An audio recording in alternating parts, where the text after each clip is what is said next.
Through and through. Oh, the Toon Review. Laughs and passion, football too. We are the Toon Review. By the fans, for the fans, through and through. Laughs and passion, football too. We are the Toon Review. We are the Toon Review. We are the Toon Review. We are the Toon Review. Go! Good evening, everybody. Welcome to the Toon Review for tonight's show, of course, covering Newcastle 2, Manchester City 1. There is a lot of saltiness out there, folks. A lot of saltiness out there on social media today, but we do not care. We stay united, and we won the game fair and square. Could have had a few more goals, actually, had we been a bit more clinical in front of goal. However, we still came away with the 3 points. If you do enjoy tonight's show, please do hit the like button. And of course, if you are new to the channel and you like what you see, please do subscribe. It is completely free of charge. Come and join this fantastic community. And all we ask for is that you hit that notification bell so you never miss any uploads or live shows. Memberships are also available by hitting that join button just underneath me and Alex. And of course, super chats are also available. That's the $ underneath the live chat, which will guarantee your comment to be read out on the show. Good evening, Mr. Stato. Good evening, Paul, and good evening, everybody.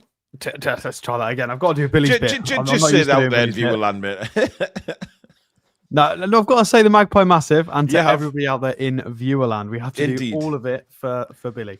Indeed, absolutely. Now, Alex, I haven't spoke to you since the game, so I don't know how you saw the game.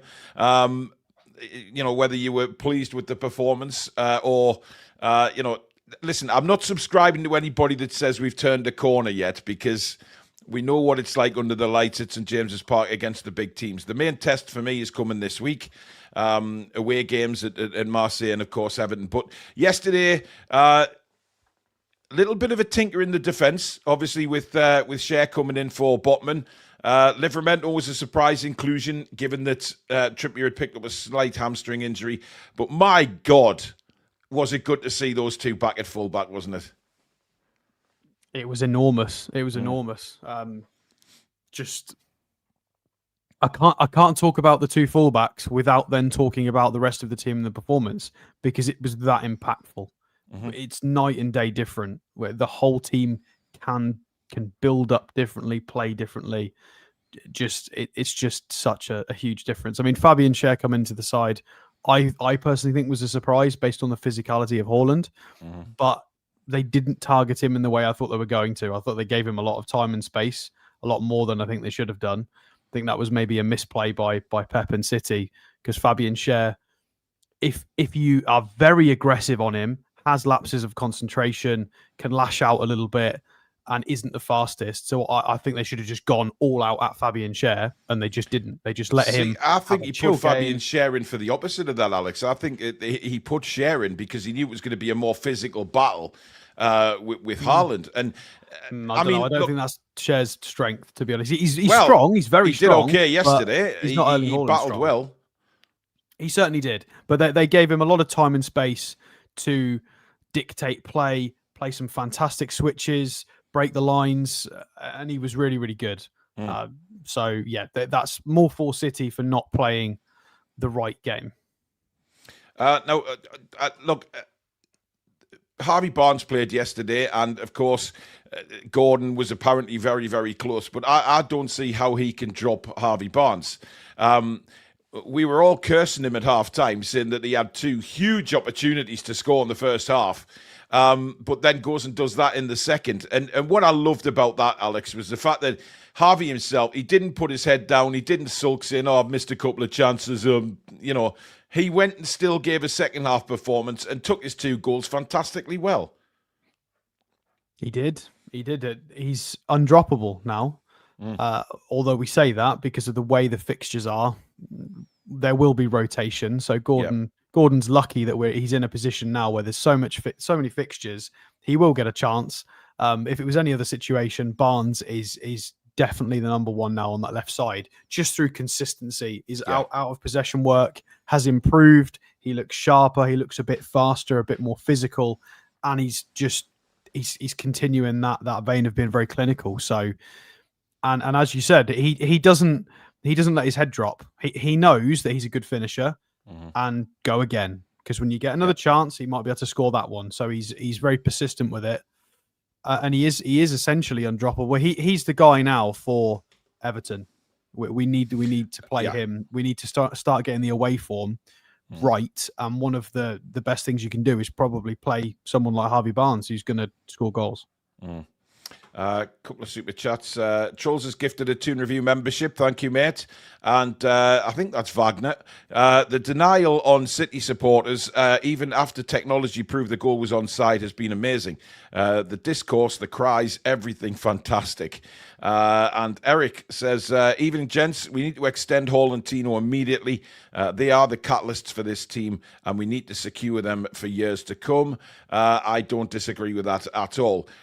Just touching on Wagner's point about the Man City fallout from the game, Alex, it has been quite pathetic.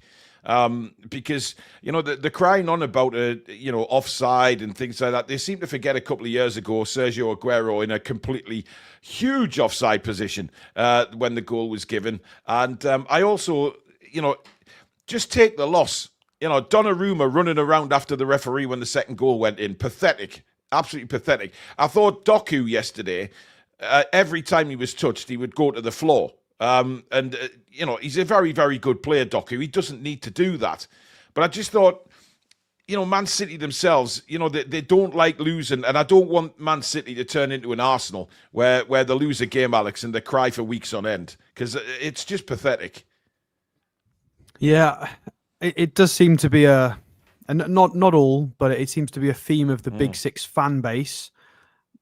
There's a huge majority of casual fans, a lot of people who don't watch all the games, and it's very, bragging rights this, and they think they know more because they are fans of the Big Six and they're better clubs, quote unquote.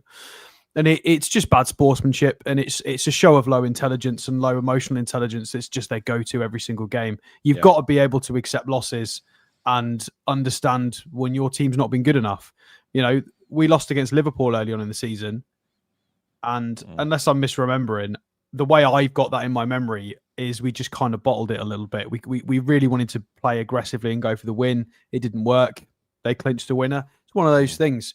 We lost to Brentford and to West Ham. I'm not going to sit here and start attacking certain decisions. Like, we got beaten. There's a few in there that are controversial. Like, we lost to Arsenal, and that there was controversy as to whether Gabriel should have still been on the pitch to score the winner. But we still lost that game. We didn't do enough to win it. And you've just got to be good at taking losses sometimes. It's football, and certain fan bases need to get better at that, because over a 38-game season, the last team to not lose was it 2004, the Invincibles? Is that the right year? I think it was the right year. I think so. So people need to just get better at taking losses, because we certainly deserved at least 2 goals yesterday. We had Voltemada with several good chances, Barnes with several good chances as well. So for all of their missed chances, we had just as many. Oh, God, I think we had the better chances overall in the 90 minutes, Alex, or 98. I thought we had the better chances. City had a few, but we had more. Definitely more. We both had many, many chances. It's just one of those things. We've been unlucky in certain fixtures this season. Yeah. And it worked for us yesterday. So it is what it is. Match of the day showing all City's attempts to make it look unlucky, but only showed one of Nick's saved shots is criminal. It's what they were all doing yesterday. They were all at it. I mean, look, Donnarumma, that's why he's a world-class goalkeeper. I mean, that save from the header was brilliant. I don't think really the second shot he hit, I don't think he caught it as well as he'd like to, Voltemada, but hey, he still had to make the save. Super chat here, Pep's still looking for Haaland in Chow's pocket. And Jens says, Pool fans are way worse than City fans, and yoo-hoo. Well, Arne Slot's Red Army, Alex, as we were getting bantered through the summer, what a magical manager that guy was. And also, the way it's gone for Isak. I have no sympathy for Liverpool Football Club at all and find it absolutely hilarious.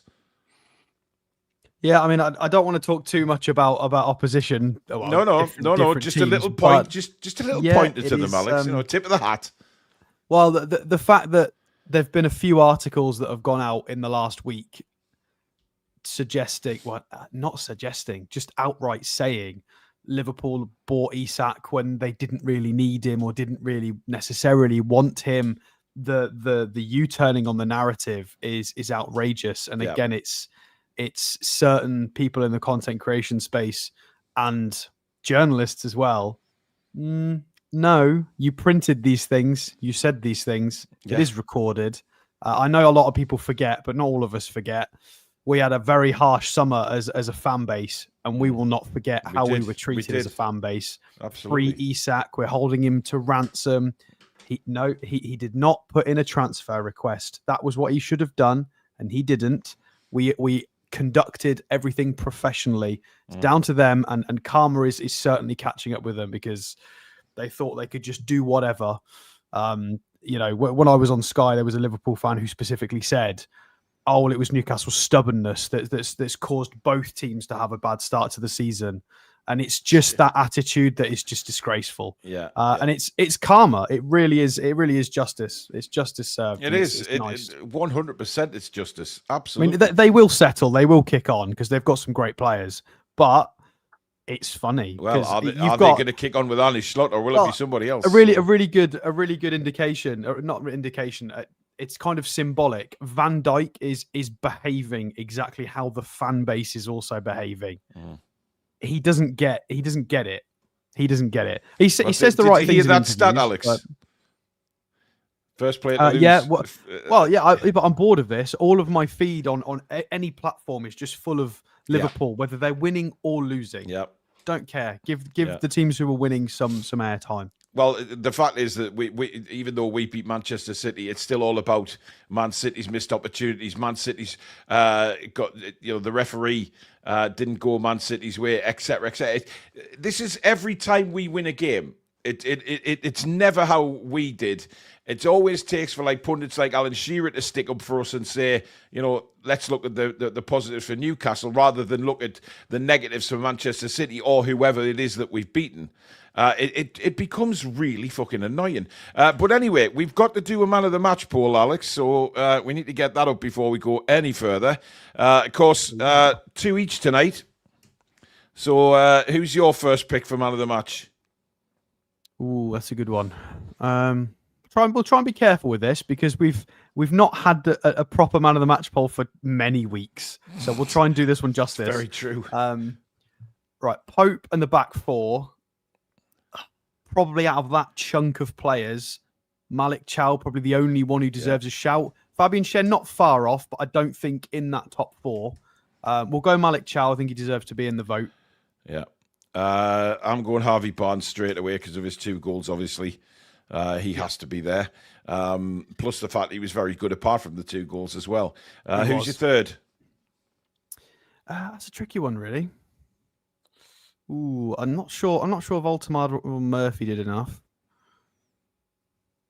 Oh, Joe Linton much better, but does he deserve to be in the vote? I don't know. I'm going to go low hanging fruit. I'm going to go Bruno. Yeah, he got the assist and he Bruno was fantastic. Outstanding yesterday. Yeah. Do you know what, Alex? I'm going to go for a bit of a left field vote here. Tino Livramento.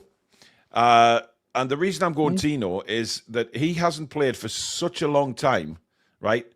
And don't get me wrong, Lewis Hall was excellent yesterday again, but Tino's come in, probably not expecting to start the game yesterday, because obviously the late pull out of Trippier with a hamstring. So I don't think it was Eddie's plan to play Livramento, but he played 98 minutes yesterday and was bloody excellent. It was like he's never been away. I don't recall him making a mistake. I think he defended brilliantly. He got forward. He was overlapping. And to not play for that long, Alex, and then play 98 minutes, I think that's simply sensational. And just shows what the kid's all about.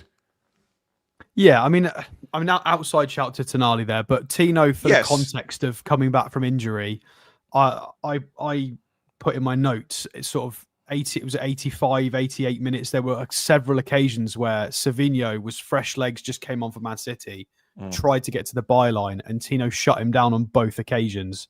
Yeah. And he's just come back. So the fact that we always talk about cobwebs and rustiness and getting match sharp, and Tino's just seemingly skipped all of those things and just played well against one of the best teams in the country. To go against Doku. It's just fantastic. Well, and Savinho as well. He had to cope with it. He had to face the fresh sub and still was fine. And so, and when Savinho did beat him a couple of times, he still got back and blocked it in for a corner. So I think it's absolutely outstanding. So the vote is out, is there now, guys, pinned at the top of the live chat. Get your votes in, and we'll have a look at that at the end of the show to see what you think. Now, there was a bit of a sort of naughtiness going on after the game, Alex, between Joe Linton, and I don't know what kicked it all off, but sometimes, I wish Joe Linton at the end of games would just leave it. The game's finished. Just applaud the crowd and get off the field, because my worry yesterday was he was already on a yellow card, Alex. He could easily have got another yellow card in the game for a couple of other incidents that he was involved in. And then he goes and does that at the end. Very easily could have been a red card had the referee decided to do that. He just needs to calm down a little bit. Yeah, I mean, I think there should have been a bit of common sense from the officials as well in terms of Man City winding people up, because Diaz was a mouthy little player yesterday. Very, very mouthy. And I think the referee's got to do more to try and put that out. Yeah. Him more so than the rest. Gvardiol wasn't great either. Haaland wouldn't shut up as well, by the way. He said everything. He's just a whinge. He was a bit more, but I don't mind his, because he tries to do it, and then he'll have a smile and he'll walk and be like, yeah, I was just trying to have you. Ha ha ha. Whereas Diaz truly believes his lies, and it's more cynical. It's more, and I don't like that. It's very villain. It's very Ramos. He's like, I don't care if I'm wrong. I'm right, even though I'm wrong. And he'll die on that hill. And it caused a lot of scraps, a lot of bickering, and it was just a bit silly. It was a bit unnecessary. I think the referees generally need to be a bit more switched onto that, because it is a lot of whining. Because I don't think a lot of our lads don't do that. I mean, they'll have a bit of a whine. Our issues tend to be with just bad tackles or just being too aggressive, not because we're just trying to pull the wool over people's eyes. But yeah, you're right, Joe Linton. I don't mind him doing that with a bit of afters. But what I mean is, by that, crossed the Alex, line for me. The fact side that is the Eddie yellow Howe card. had to push him off, crossed the line for me. If your manager's got to get involved, you've gone too far. I don't mind him being passionate and going, but if Eddie's got to get involved, he's definitely crossed the line. So he needs to be careful. I mean, there's some people saying in the chat that, he's sticking up for, other people like the coaching staff and the players. But at the same time, you have to remember you're on a yellow card, and you can't take the risk of the referee pulling out another yellow, because he can still be booked even though the game's finished. He needs to listen, though, right? You've got Bruno's the captain telling him to calm down. You've got Andy Howe, Eddie Howe, Bunce. How many people did it take to tell him to shut up and get off the pitch? Yeah. Like, he needs to listen to somebody of authority. You can't just keep going.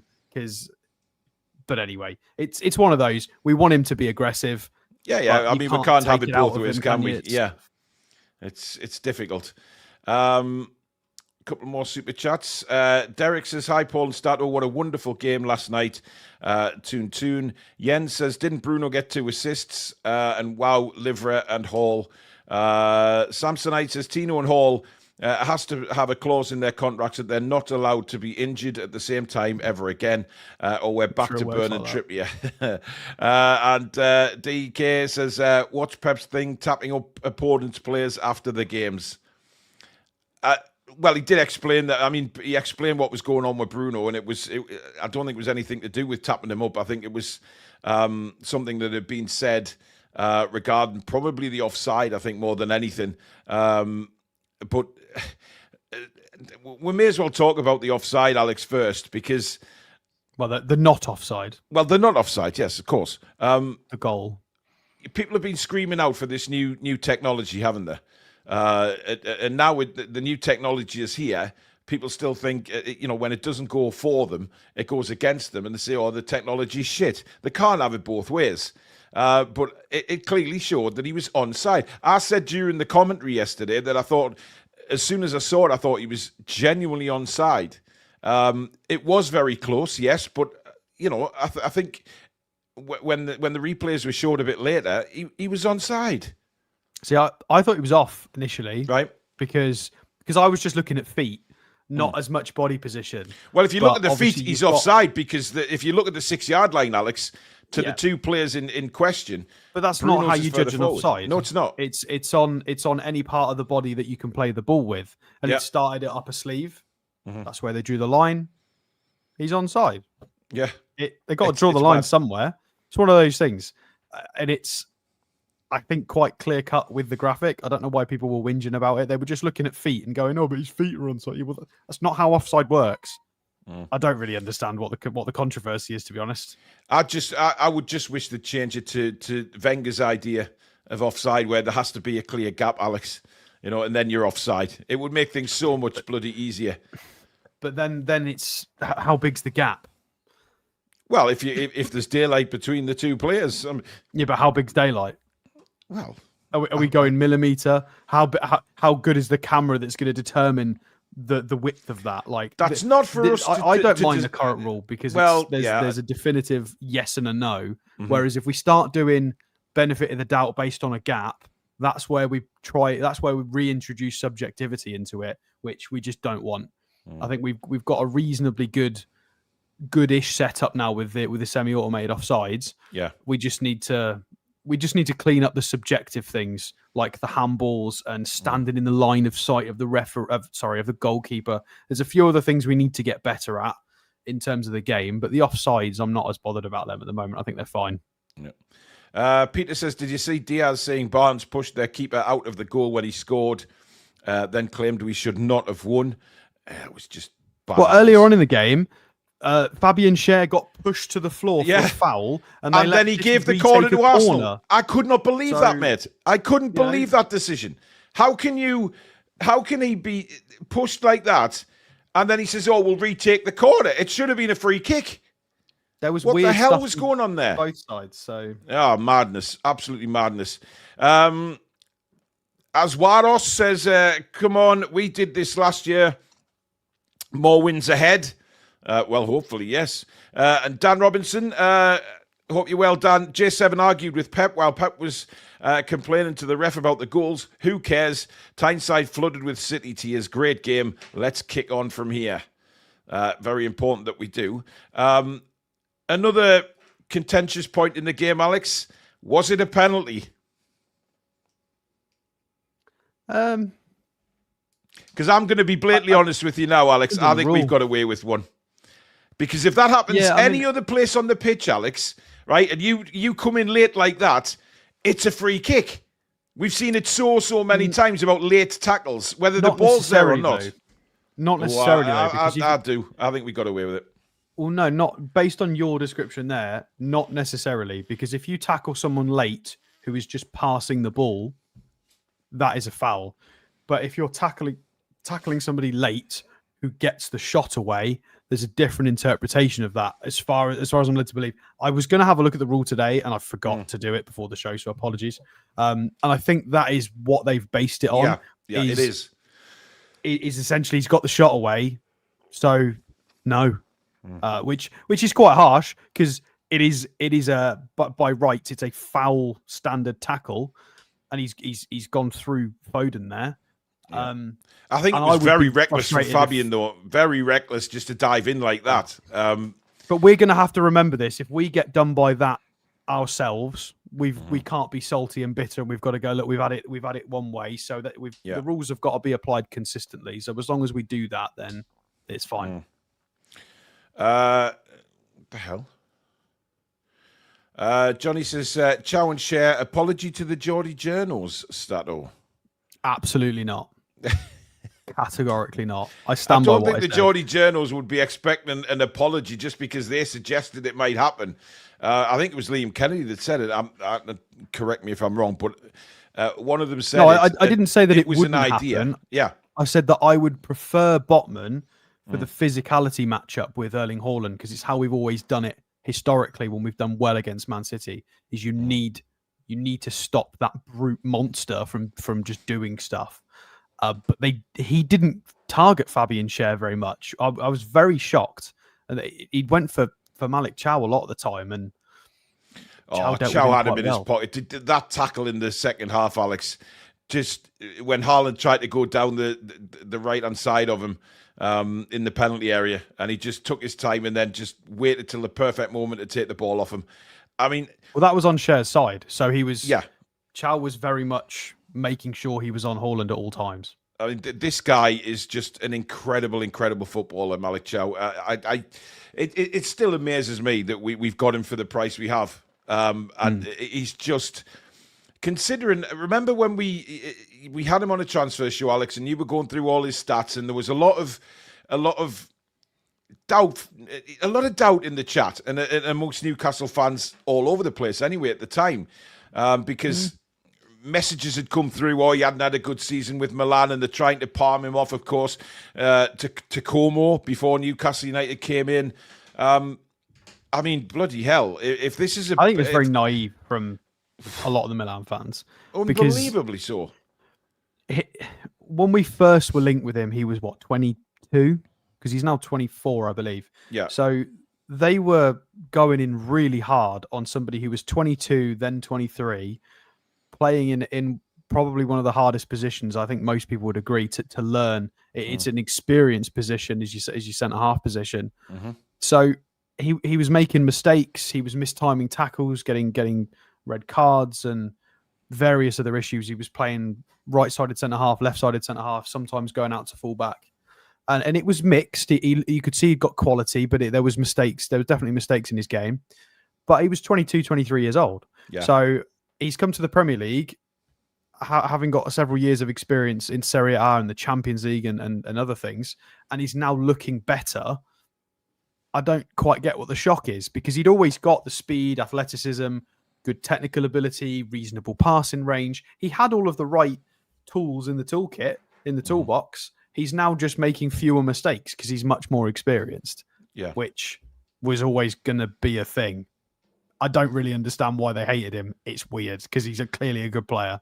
I mean, if they're rating Gahey at 70 million, Alex, then what the hell is Chow worth now? You know what it reminds me of? It reminds me of John Stones. John Stones had got a mistake in him every dozen games, and they go, he's not going to make it. I mean, he is. He's just going to get more experienced, and he's going to tone down the mistakes. Yeah. It's a hard position to play at a top level. I don't know what people want from him. He will probably make mistakes this season, guys. He's not infallible. It will go wrong at some point. Everybody makes and we just have to get behind him because he's still 24 and he'll be fine. Ike for PM says most offsides were not the reason why the rule was made. Remember Isak at Pool a couple of years ago. I'd love to see an AI program sort the goal mooches out from the toenail ridicule. Well, AI will. You know what I'd like to see? Go on. I'd like to see actual ball technology, because I think the biggest problem at the moment is knowing it's not about the player positions on an offside. It's about exactly the moment the ball has been struck by the frame. Well, that's what they have to go off, by the frame. Whereas if you can literally pinpoint when the ball made contact, you can then decide whether it's on or offside. And the problem is with that is technology, isn't it? You might only be able to implement that in the Premier League at the highest level. It's going to be very expensive. And then what happens to newly promoted teams? Can they then afford that technology? It's all very complicated, but the technology is good enough that we could do it. I think it's just about money and implementation now. And of course, no change in goal, Alex, yesterday. Nick Pope played. I thought he did okay. There was nothing wrong with Nick Pope's game yesterday. No, not really. And can I just say, Alex, can I just say it? A lot of people said he came extravagantly running out of his penalty area in that first half when Haaland went through. What did you want him to do? Stay rooted to goal? I thought it was the right decision because he made Haaland. He didn't give Haaland any time to think. He was just, Haaland looked up, saw the goalkeeper, and instinctively had to try and chip him. Had to do something. You know, he's not going to let Haaland run at him and decide where he's going to put it, as if to say, there you go, choose your area. I thought he was brilliant coming out that quick. That's what Dubravka wasn't good at, is Dubravka probably would have stayed rooted to his line in that specific situation and might have conceded from it. So, no, Nick Pope looked fine. But I think, again, it's mitigated by having a back line of technicians in front of him. Well, I mean, there's an argument that Livramento and Chow aren't super technicians, but they're fine. Their passing is absolutely fine. But Fabian Cher and Lewis Hall, certainly their passing is really good. And yeah, we didn't have to put as much pressure on Nick Pope to be involved in build-up. We didn't have to constantly boot it. He wasn't put under pressure as often as he normally is. You know, Man City are a good team. They pressed. But I don't remember loads of situations where it goes back to Nick Pope and I'm going, like, that didn't happen. Because we've got more defenders who are competent and could play out. I think it's just a natural body reaction for me now, Alex, when the ball's passed back to Nick Pope. I mean, just to clarify, I've not changed my opinion. I still think Ramsdale should play. I get that all we're doing is just papering over the cracks. Because as soon as we have a bit of rotation in that back line and we don't have a 4 that's quite as confident on the ball, it's going to happen again. And I'm bored of it. I think we just need to move on. So, yeah. Well, it seems to me like it doesn't matter what Nick Pope does. I think he's going to be number 1. Whether we agree with it or not. He's a great goalkeeper, but I just think for the sake of our progression as a team and our build-up, I just think we need to move on. I Like Coffee says, I still remember us tracking Chow's flight. I think that was Voltemade, mate, not Malik Chow. I'm pretty sure that was Voltemade. Possibly. I mean, we may have tracked his flight, but on our phones that night, I'm sure me and Billy, I had flight radar up for Voltemade because we were talking about the German aircraft and stuff. I know, I was in the gym at the time. I didn't, because you guys went live, didn't you? Yeah. Like really late. Yeah. Right. It is now time to do the player ratings, of course. Now, the question is, will you agree with us tonight, ladies and gentlemen? Because the last few player ratings have, I'll be openly honest, have been painful. Extremely painful to do because we've had nothing good to talk about when we've done the player ratings. And everybody's going, you know, when we have to be critical of them, everyone's going, oh, you can't score them that low. Well, we can, and we did. But obviously yesterday it was a very different kettle of fish. And now we kind of get to turn it on its head again and think, yeah, that was much better against Manchester City. So hopefully the player ratings will go along with that. But obviously for me, Alex, there was a couple of players that still, maybe one actually didn't really turn. I'm saying didn't turn up. They did work great, but we'll see as we go. I know who you're talking about, and I don't agree with you, but we'll get there. How do you know who I'm talking about? Oh, we've done this many times, Paul. We've been doing this for years. Yes, I know, but yeah. Spike with the super chat says, a great game. We had the better chances. Now we need to do this in every game, not just in the Champions League or a cup game. 100%. And I'm sure we'll talk about that in the preview for the Marseille game tomorrow. Because they come thick and fast now, guys. Preview tomorrow, match day live Tuesday, review Wednesday. Thursday, we'll probably drop a fan forum in there because Alex is with his badminton friends. And then Friday, we previewing again for the Everton not on game. Thursday. Oh, not this week. My match is on Wednesday this week, surprisingly. So I can join on Thursday, just not Wednesday. So you're going to miss the review of the Marseille game? Unfortunately. Dear me. It's just not good enough. It's away fixtures. I don't control when the days are, unfortunately. Absolutely shambolic. Anyway, Nick Pope, Alex. Nick Pope can have a 7.5. I thought he was solid. Some reasonably smart saves from stuff that was inside the box, and he had very little time to react to. And he did what he was meant to do very well. Solid 7.5. Yeah, I've gone with a 7. He came out a few times yesterday and caught the ball, which I really liked. Plus, his kicking was quite accurate, I thought, last night. He kicked a few looking for certain players. Voltemade once, and it reached Voltemade. He tried a few to the left and the right. Still didn't go out to play. So I thought it was a little bit better than it normally is. So I've gone for a 7 for Nick Pope. Keith has been a member for 33 months and says a much better showing with Voltemade. Doesn't need to drop back so much and got no one up front to finish moves. The fullbacks returned greatly helped. Certainly did. Certainly did. He had 2 or 3 chances to finish moves. He just didn't score from them because Donnarumma did very well. Yeah. Tino. Tino, I mean, stamina and just pure work rate aside, I thought he was fairly reliable, productive in attack when we could get forward. Obviously, City had quite a lot of the ball. Yeah. I'm going to go with an 8. I thought it was really, really solid. Didn't do anything super extravagant, but defended his side very, very well. 8.5 for me. I just thought he was superb. Nothing extravagant, like you say, but just the way he defended, the way he got forward, overlapped, and the engine that this guy has, considering it was his first game back after a serious injury, I think that is outstanding. It's absolutely incredible, in fact. So, well done to Tino. Lewis Hall. Well, I've said it before and I'll say it again. He is the kind of player that I buy tickets to watch because I just like watching him play football because he just does things that I don't expect him to do. Duel-wise, he was 6 out of 7 duels. So he won pretty much every duel he was tasked to win. Really, really solid passing-wise. Just really good. No cobwebs. Very good decision-making defensively. I mean, Eddie Howe made a comment specifically post-Brentford about keeping Dan Burn on because of height. Didn't make a difference today. Yeah, there's some big players in that City team. With Gvardiol, Diaz, you got Haaland in the box to deal with. I didn't think it made that much of a difference. I thought he was fine in defending set pieces, blocking crosses, contributing in build-up, being technical. Underlapped, overlapped. He found him. He popped up in the box twice. Just a pleasure. I'm going to go with a 9.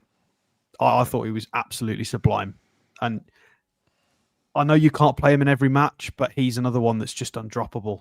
If he passes a fitness test and he's got enough in the tank, just play him. He is without a doubt. Dan Burn over He's him. without a doubt, Alex, England's number 1 left back. He's the best left back in England. He made O'Reilly look poor. Yeah. I thought O'Reilly looked very average because all did. the City fans have been bigging up O'Reilly all season. Lewis Hall was far better on the day, and we would all argue is better just generally, but people don't watch Lewis Hall as often. So I don't think that's been biased either, Alex. I think that is just the way we see it. Is the way Hall plays. He is so calm on the ball. We watch him a lot. Yeah, his confidence is fantastic. His movement's brilliant. His defending's really good. He gets forward. His crossing's excellent. He's just got the whole package, Lewis Hall. And he's got to play in front of Lewis Skelly and O'Reilly for me. He's miles in front of both of them in terms of experience, just in terms of technical ability, defensive prowess as well. Can play set pieces, can play midfield. Lewis Hall all day long for England. These other two just need to take a seat. Yeah, but to be fair, Alex, if Tino and Hall stay fit for the season, they are England's fullbacks. Even at right back, so. Even though I think he'll go with Reece James again because he just loves him. But he's far better. Better. Reece James is not even close to Tino Livramento. Not in the same league. Definitely not. Malik Chow. Malik Chow. Oh, that's a good one. He's got to get a very high mark, hasn't he? I'm going to go with a 9. I don't think he did quite as much in build-up, but he didn't need to because you've got Hall and Fabian Schär. We were able to do it without him. He wasn't playing quite as many risky passes, but just defensively, just dealt with everything he was supposed to deal with and marked the most prolific man in world football at the moment. So I'll go with, have I given him anything yet? 9, yeah. Yeah, 9. Yeah, deserves a 9. It was. I don't think he could have done much more. I mean, to get a 10, maybe a bit more passing and do something offensively, maybe. But he's as close as he's going to get. I'll go with a 9. Yeah, I've got 9.5. I just every time I watch this guy, I just think, just the way he is. I mean, we used to say about Botman, Alex, how calm he is on the ball and that there's no panic there. This guy takes it to a next level.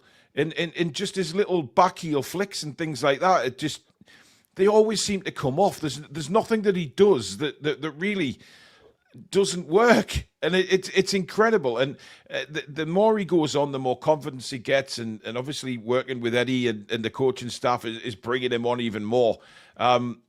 He could be one of the best defenders we have seen at Newcastle. Well, I mean, if he he's going continues to play to this level, Mm. I mean, it's a big statement, but if he stays at this level, he's the best centre half we've ever had. But he has to stay at this level, and Absolutely. he's currently playing out of his skin. Yeah. So I don't know if this is this him playing above his levels? Has he got another gear? We don't know. But just that We don't tackle really on know. We'll have to Haaland, wait and Alex, see. just explain what a player he is. How he times the tackle. In the penalty area, you've got one of Europe's best strikers running at you, trying to take you on, and you timed stay it as calm so as well. that just to stick your foot out and take the ball off him. Just sensational stuff. Fabian Schär now, Alex. Really impressed. Really, really impressed. I think they were a little bit silly not to press him a bit more and test him a bit more, because he had a bit of space and he was pinging it about. 16 long balls he tried. He only made 6 of them, but that's not to say that it was a bad attempt. He was trying to play people in the channels, good switches, and it was City had a lot of the ball, so we were having to be creative sometimes, and I value what he was trying to do. Really solid, sharp, good decision making, good concentration.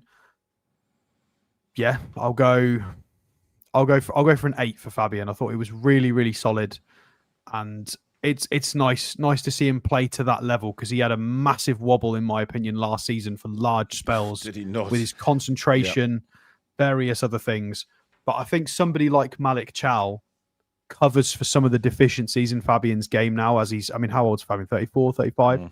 So some of the athleticism and pace, the fact that you've got Hall, Chow and Livramento, it takes the pressure off Fabian a little bit. He can just play his game. So, yeah, I do not want to see Dan Burn in the next team. Sorry, Dan, because we've got Botman, Schär, Chow as Well, you're probably going to, Alex, three. because I think the fact that Lewis Hall came off with cramp, I think he'll use that as an excuse to put Burn back in on Tuesday. Well, You know as well as I do that that's probably going to be the case. But if Hall is not playing against Everton, then I don't mind Burn at centre half, but for me, he's fourth choice centre half. So absolutely. Sandro Tonali, I've given him an 8, by the way, as well. Fabian Schär, same reasons. Tonali, I think, has been a bit unfortunate not to be in the man of the match poll, because I still think he's a freak of nature. The fact that he was one of the ones fighting to keep the ball in the opposition box on counter-attacks when you're getting into the 90th minute, I don't know how he does it. I mean, the only time we've ever seen him not do that is when he's had literal illness, and we've discovered that. I'm going to go for 9. I'm going to go really high for Sandro Tonali, because I think he did a lot of the dirty work. Joe Linton took some of the headlines with the tackles. Bruno pulled a few strings, but Tonali, I think, was very much the unsung engine, but a very, very well-tuned engine. 8.5 for me. Again, same reasons, really. I mean, he was just all over the pitch yesterday, helping out defensively, getting forward. We've spoke about the engine that this guy has, and you can see he's now recovered from whatever illness he had, because he never stopped running yesterday. He's a tank. He's an absolute tank, and well and truly getting back to his best again. So, very, very strong performance. But we need him. We need him at his best in the next few games as well. Bruno. I think Bruno gets a 9 as well. It was an impressive game from him. I think he could have had more than 1 assist, because there were a few cheeky first-time through balls, no-look passes. He put a few chances on a plate for his teammates. He could have had more. I think if we can get the balance right in this team going forward and keep people fit like the fullbacks, we're going to see a lot more output from Bruno this season, because he gets, especially without being shackled by strange defensive choices, Bruno has a lot more joy going forward, and he's constantly playing scoops, through balls, no looks, reverse passes, all sorts. And I think we'll start to see his assists and his contributions go through the roof, because he was outrageous. I mean, he hit the bar. He had countless through balls, got the assist, still did his own game with winning tackles and stuff, and was very careful with it. Jimmy, who are you giving the 4 to there? Surely you're not giving Bruno a 4. Hopefully not Bruno. I've gone with a 10, Alex. I just think it was a captain's performance yesterday. All the points you've made, I think, does he claim an assist for the second goal heading off the bar? I don't know. But I don't just think thought... he doesn't get one officially, but No, not officially, no. But a captain's performance. I mean, the first goal was a brilliant run, lovely little pass and move, and obviously Barnes finishing off in the way he did. But it wasn't just that. Bruno was all over the pitch yesterday, just like Toon Army was. His zest for the game and his just... Even at full time, I put out a little clip on Twitter earlier on this afternoon about the camera was focused on Bruno, and it looked like as soon as the referee blew his whistle, Bruno sort of give a referee a high five. And the Man City fans were claiming that the referee was celebrating Newcastle's win. I mean, fuck me. Scraping at straws. But you know what it was? It's just his energy after the game and the relief of beating Manchester City. Clear captain's performance, no doubt about it. So a 10 for me, and long may that continue. I just thought he was outstanding. Joe Linton. Ooh, this is a good one. This is a good one. I'm going to go for an 8 for Joe Linton. His best performance of the season so far. Funnily enough, now he's been, what's the right word, absolved of babysitting duties. Yeah. He suddenly looked like a different person. Yeah. He was fine. He was contributing physically, winning the ball back, getting to second balls. He did a few things really well technically as well. Some nice forward play. And yeah, it wasn't perfect, but if he can deliver that, then yeah, we've all of a sudden, because I think there have been question marks over how good our midfield is and how is Joe Linton declining now, and a lot of the general public and media haven't really followed. See what some of the opposition fans were calling them yesterday, the Thug 3. Well, yeah, I mean they are to a degree, but yeah, if I think this kind of proves Joe Linton's not done yet. We just need the right balance of team to get better performances out of Joe Linton. So, I mean, our left side yesterday was outrageous. Yeah. And look at the difference, changing one player. Well, yeah, one player. It was one player. 8 for me as well. And I totally agree with you that the fact that he didn't have to babysit Dan Burn makes a better Joe Linton. But the problem we've got is if he goes into Marseille and he puts Burn back in, Big Joe's going to have the same problem if Joe Linton plays in front of Ramsey. So he can still win with the babysitting. It's just annoying because it takes away some of Joe Linton's game, though, doesn't it? He doesn't look the same player, even though he's helping out defensively. I mean, to be fair, I could have kicked him in the nuts in the first half yesterday when he gave that a 2-yard ball to Bruno and he just passed it wide to Bruno. Man City nearly went on and scored. Yeah, that was an error leading to a shot that went against him. It was, yeah. I was like, oh God.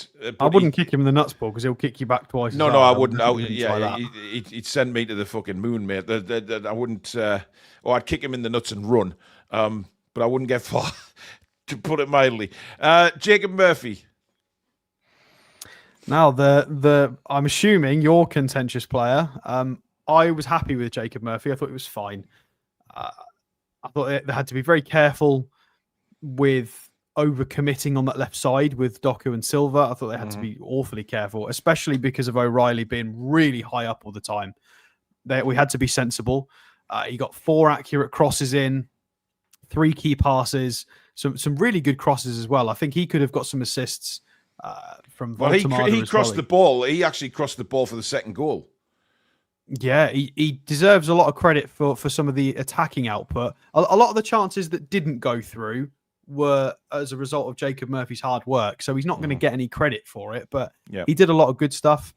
He was very mature. Late on in the game, he had opportunities to be really aggressive in the attack, and he didn't. He does the Ronaldo chop, which he's perfected. He does it very well, and he'll recycle possession. He was a little bit more mature with his performance. So it wasn't as flashy from Jacob Murphy, but he put in some really good... he created chances for his teammates, calm defensively. It was okay. It wasn't super flashy, but I'll go 7.5, but it was really solid from him. I've gone 7.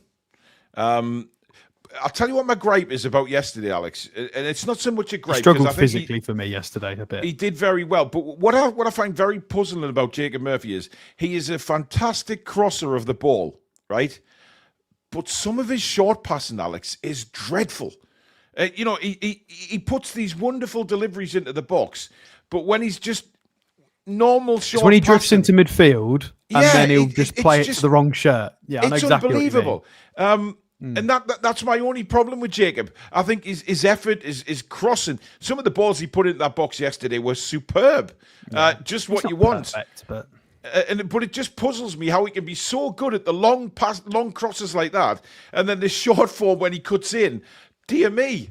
But listen, he's never going to be the perfect player, Jacob Murphy. But I tell you what, he's keeping the Langer out for me, and rightly so. I think. mate, we've signed. Who have we signed? We've had Miggy, Alanga, Barnes, Gordon, Maxi. We've had countless wingers over the recent years, and Murphy is still the guy. So he's doing something right. I mean, that cross for Voltemade in the first half. I mean, you can't get more precise than that. No, he deserved an assist in that game. Absolutely. Harvey Barnes. 10. Yeah. I'll go 10. I mean, I should go lower because you've got to leave room for the 2 that he missed, but I can't criticize him for that. Like he's gotten into positions to score 4 goals for his team. He's scored half of them. 50% conversion rate is still fantastic at the level he's playing at as well. He's tidied up his pace. He feels a bit quicker. Yeah. His positioning's really good. He's clever with his movements. He's so dangerous in the box. And he was fantastic. He worked well defensively as well. And 10. I think that's probably. I know he's had really good games for us in terms of output, but he owned that match. He ran the show. He's made that left winger position now his own, and it's what Eddie's been saying. It wasn't just that though. That was different. Yesterday was different. It wasn't just goals. It was everything. Yeah, he was so good off the ball. His dribbling, his ability to try and get to the byline. They couldn't handle any part of his game. It was a complete package from him yesterday. I've gone 10 as well. I know some people have gone 9 and things like that, but you know what? I think a player who had those 2 golden opportunities in the first half could have easily put the head down and sulked about it. He didn't. He kept his head up and he kept working. And then he scored that fantastic first goal, which was a beautiful finish, by the way. Not many people are really talking about how good that finish was. Just guiding it into the corner like that without really panicking and blasting it over the bar or whatever. But his little 1-2 with Bruno was fantastic in the lead up to the goal. And then the second goal, the composure that he showed there under immense pressure. When it bounces off the bar, and he sort of controls it with his back heel to bring it forward again, so he gets the opportunity to put it in the roof of the net. And he knew the only place that ball could go was in the roof of the net. And I just think it was a superb, really calm finish under immense pressure with 3 Man City defenders all around him. Just fantastic stuff. Oh, I mean, Paul, the journalist, we've been talking about Scotland. Scotland? I don't know why I tried to say that. Scotland, about Scotland in the last week. If he keeps going, outside shout for England, really. I mean, who's he got to get in front of? Gordon, Rashford, Grealish are the 3. Not that Grealish has been called up recently, but those are the 3 on the left that are real. Well, the problem is, Alex, if I was Steve Clarke now, I would be on the phone to Harvey Barnes. Because Scotland could well do with a Harvey Barnes. There's no doubt about it. And the way he's playing at the minute, if I was Steve Clarke, I'd say, look, son, you keep playing like that, we will call you up for the World Cup. You will be at the World Cup. What an incentive that is. So we'll have to wait and see on that one. But just outstanding performance. Yeah, the opposite's a bit different. Yeah, Big Nick. Big Nick, hard to mark because he could have walked away with a hat-trick and he's walked away with nothing. So statistically, he's profiled pretty low in this game because there's no deliverables. But he's 1 out of 6 ground duels and stuff. But it doesn't matter because he was in he was in the right places at the right time. He got the first header back across goal that started the whole phase of that second goal. So he got the first header, and then Bruno, I think, dinked it off the bar, and then it went to Barnes. I think I'm remembering that right. So Voltemada was involved in that, and he had really good chances and was quite unlucky not to score, really. And to be fair to him, he does that every game, and you're not going to score fantastic goals every single game. Maybe we need to give him some on a plate a bit more often because he puts in such hard work. I'm gonna go 8. I'm gonna mark high because I think he does exactly what you want a striker to do. He got himself on the end of all of those high value opportunities that he was meant to, and it was through no fault of his own really that he didn't score one of them. It was just very good goalkeeping. That save from Donnarumma on the header down underneath him, at point blank nearly. I don't know how he saved that. So I'm going to go for an 8 because he did everything you want your striker to do in a game. Yeah, I've gone 7.5, but for the same reasons. I think, what can you do? The first header, he did everything right. He tried to head it down towards the corner. Donnarumma read it well, and it was a brilliant save. Like I said, the second shot from the edge of the box, I don't think he connected with it as better as yeah, exactly. Pulled at it. So it was a good save, though. He still had to make the save. But, his part in the second goal, he was a constant threat. And I thought he linked up very well with the wingers and with the fullbacks because he linked up with Hall and Livramento quite a few times, which gave us a different dynamic to the game yesterday. And we've been crying out for that. Substitute-wise, it was Botman, Willock and... Alanga, wasn't it? I think it was Botman came on first, or was it? Botman came on 77th minute for Hall, and then it was a double sub on 85. So, do we rate Alanga and Willock? We can. I mean, they played. How long did they play?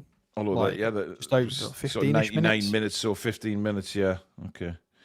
Not that they did nothing, mate, but we'll mark them. What did you think of Botman? Botman really, really solid. Yeah. Lost a couple of headers.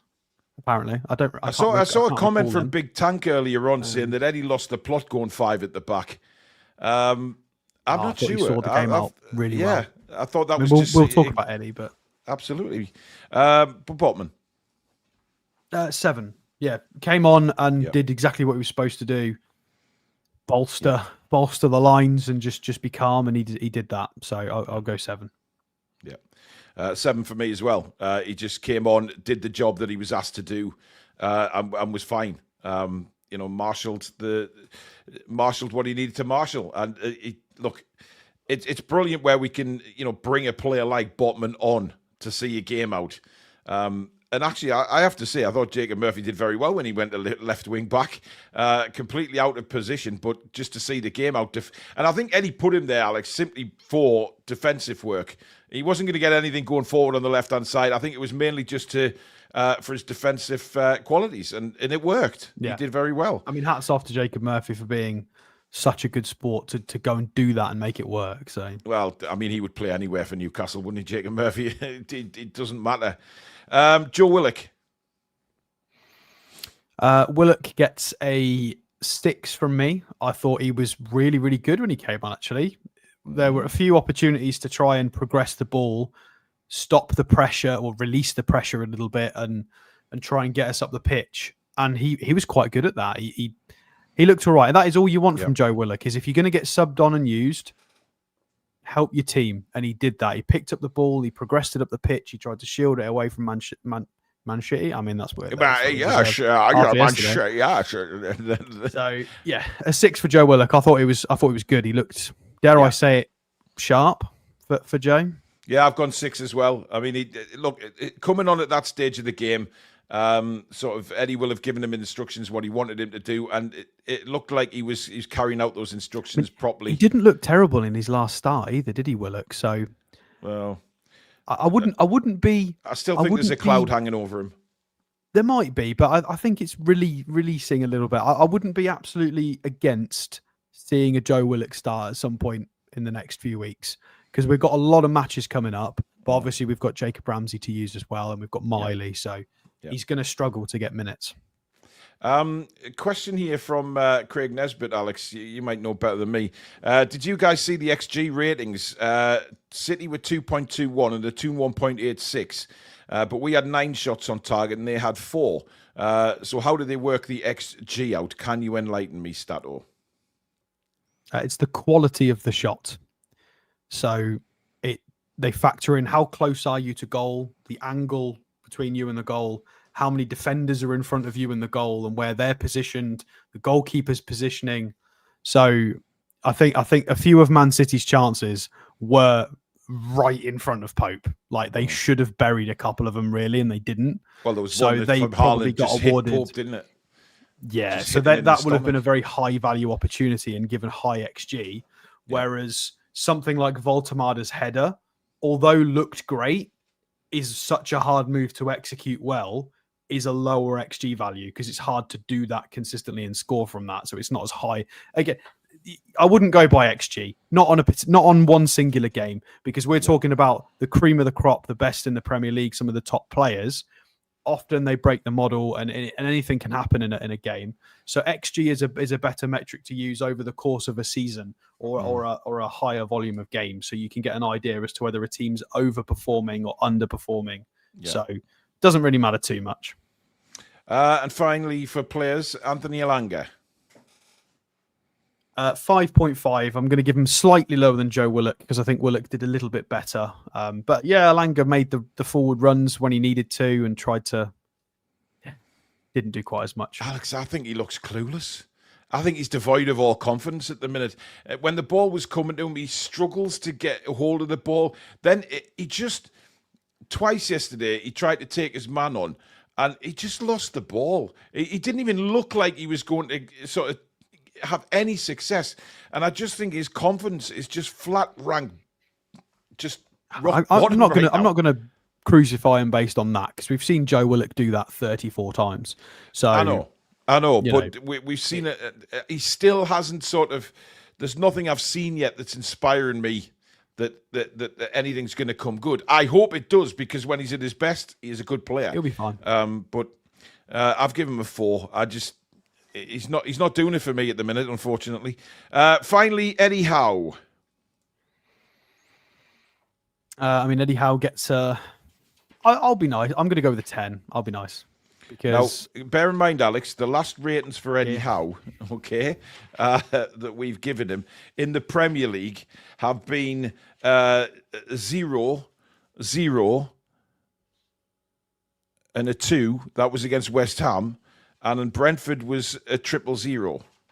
deserved scores, really. Deserved scores. Yeah. He said as much in his post-match interview. He was talking about the performances. We absolutely did not hit our levels. We did not execute the plans at all. Like he so and I don't agree with him fully because I don't think it was the right plan to try and execute anyway.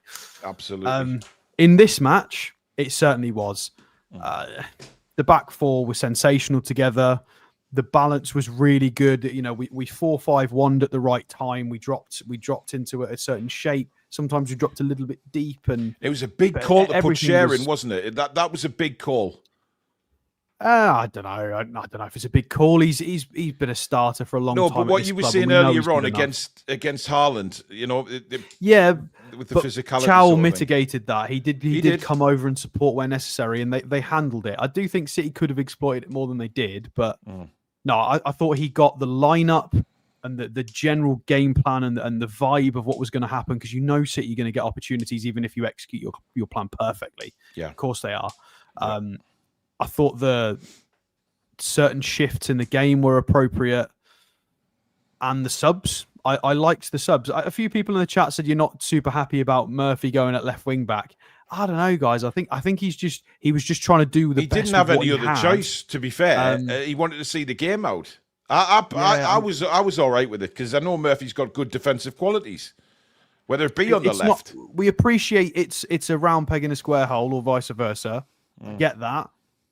And if we'd have conceded from it, fine. But he was trying as best as he could to keep fresh legs on the pitch, shuffle the pack enough so that we could be defensively solid and see the game out.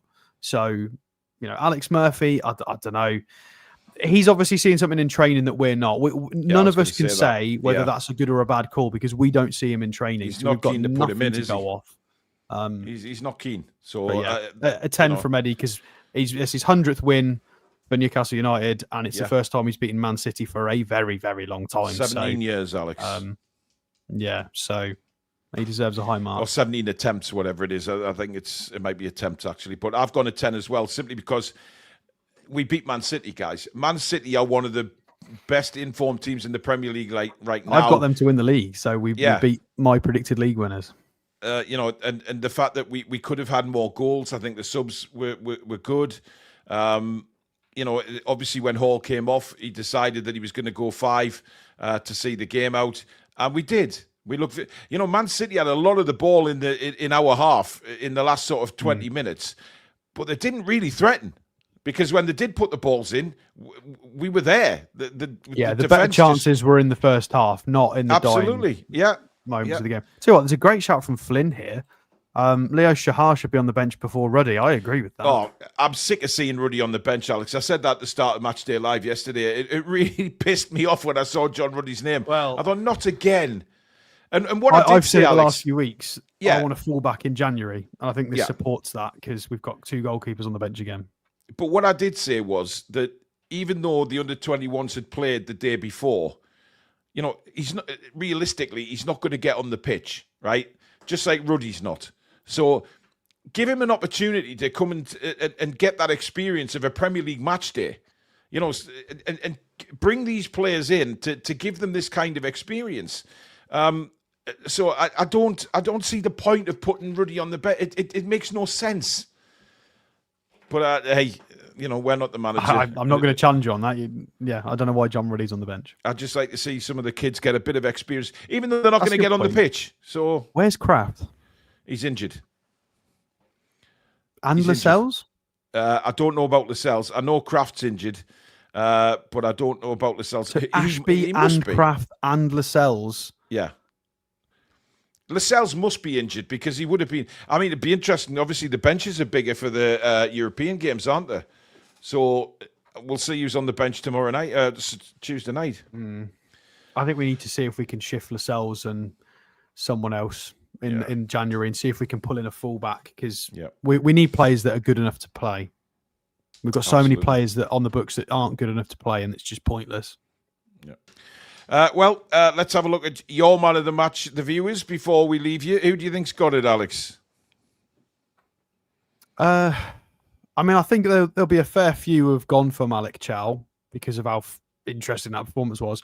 But it's got to go to Barnes. It has to go to Barnes for me, surely, based on that. Well, the viewers' man of the match is Malik Chow. 41% of the votes. What's Harvey got to do, guys? Harvey Barnes with 36%, Bruno with 15%, and Tino with 7%.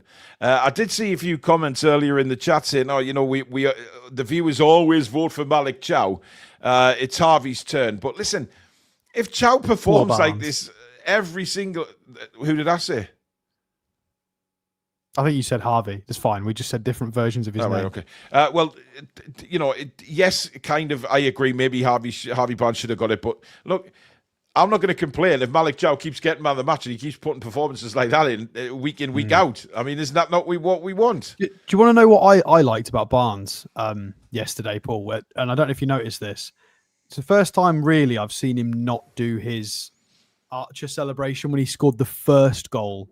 He did it when he got the second one. Yeah. But I liked that because I felt like he was just running on pure instinct, and it was elation in the moment with his teammates and the crowd and the team for getting that goal. And that's nice.